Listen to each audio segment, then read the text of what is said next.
What was the holy anointing oil and what was it used for? This is the question that we seek to answer today as we continue our verse-by-verse study of the book of Exodus on walking through the Bible. Of his word, the glory of his cross. If you have a Bible with you, you can turn to Exodus 30. We're going to be reading from verses 22 to 33. If you don't have a Bible, don't worry. Just follow along with us on the screen. The version that we'll be reading from is the New King James Version. So, Exodus 30, beginning at verse 22. Moreover, the Lord spoke to Moses, saying, Also take for yourselves quality spices, 500 shekels of liquid myrrh, half as much sweet-smelling cinnamon, 250 shekels, 250 shekels of sweet-smelling cane, 500 shekels of cassia, according to the shekel of the sanctuary, and a hin of olive oil. And you shall make from these a holy anointing oil, an ointment compounded according to the art of the perfumer. It shall be a holy anointing oil. With it you shall anoint the tabernacle of meeting and the ark of the testimony, the table and all its utensils, the lampstand and its utensils, and the altar of incense, the altar of burnt offering with all its utensils, and the laver and its base. You shall consecrate them, that they may be most holy. Whatever touches them must be holy. And you shall anoint Aaron and his sons, and consecrate them, that they may minister to me as priests. And you shall speak to the children of Israel, saying, This shall be a holy anointing oil to me throughout your generations. It shall not be poured on men's flesh, nor shall you make any other like it according to its composition. It is holy, and it shall be holy to you. Whoever compounds any like it, or whoever puts any of it on an outsider, shall be cut off from his people. In this chapter, we still have Moses on Mount Sinai receiving instructions from the Lord. He has received instructions on how to build the Ark of the Covenant, including the mercy seat, how to build the table for the showbread, the golden lampstand, the altar of burnt offering, and the altar of incense. He received instructions on how to build the tabernacle and the court of the tabernacle, including where to place the holy items. The tabernacle itself would be divided into two parts by a veil. The holy place, in front of the veil, where the golden lampstand, the table for the showbread, and the altar of incense would be, and the most holy place behind the veil, where the Ark of the Covenant and the mercy seat would be. The most holy place, we will find, would only be entered into one day a year, and even then, only by the high priest. Moses also received instructions on what the priestly garments would look like, how to consecrate the priests, the daily sacrifices that were to be offered, and the ransom money to be paid upon the taking of the census. In our last episode, we discussed the bronze laver used for the washing of the hands and the feet of the priests before either they entered the tabernacle or offered sacrifices on the altar. In this episode, we read instructions for the making of the holy anointing oil. The exact proportions of each ingredient was determined by the shekel.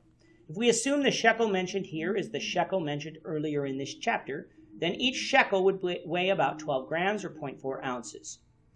The first ingredient then, being liquid myrrh, as well as the cassia, would weigh about 6 kilograms or 200 ounces, 13 pounds. The cinnamon and the sweet-smelling cane, being half that amount, would thus weigh 3 kilograms or 7.5 pounds. A hin of olive oil is about 5.68 liters or 1.5 gallons. That certainly is a lot of anointing oil, but much was needed for the purposes we'll discuss in a few moments.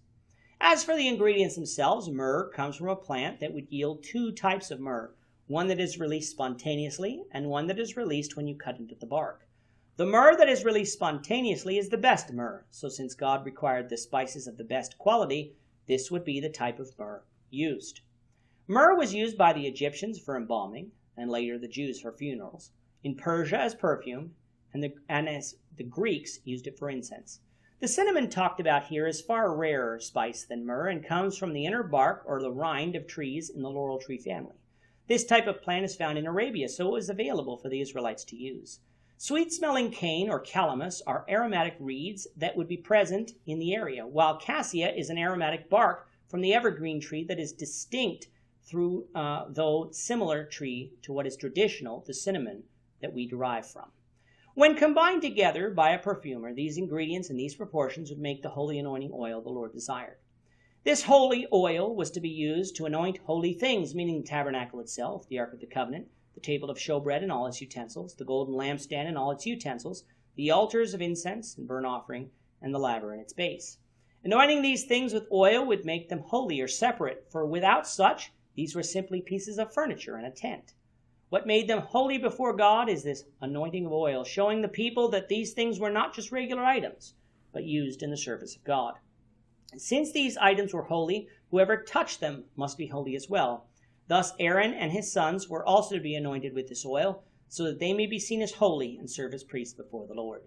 This does confirm to us what was a little ambiguous earlier in chapter 29 as to whether or not Aaron's sons were anointed as well. The passage here says that they were. This is the anointing oil that was referred to in Exodus 29, verse 7. This recipe for the holy anointing oil was not to change throughout the generations, for we will see it referred to in other portions of the Old Testament as well. It was not to be poured on man's flesh, meaning used as a medicine, nor was anything to be made similar to it, for it was the holy anointing oil of the Lord. If someone did make some oil similar to it so that they could use it for other purposes, or if they anointed someone who wasn't a priest with the anointing oil, they were to be cut off from among the people, showing us how important God viewed this oil. With that, our time is up for today. Lord willing, we hope you'll join us for tomorrow's discussion of Exodus 30, verses 34 to 38, as we continue our walk through the Bible, one verse at a time. Thank you for watching today's episode. We hope that you found it edifying and ask that you not only subscribe to our channel and podcast, but that you like and share this episode among your friends, so that the saving gospel of Jesus Christ can go out to the whole world. Of his cross.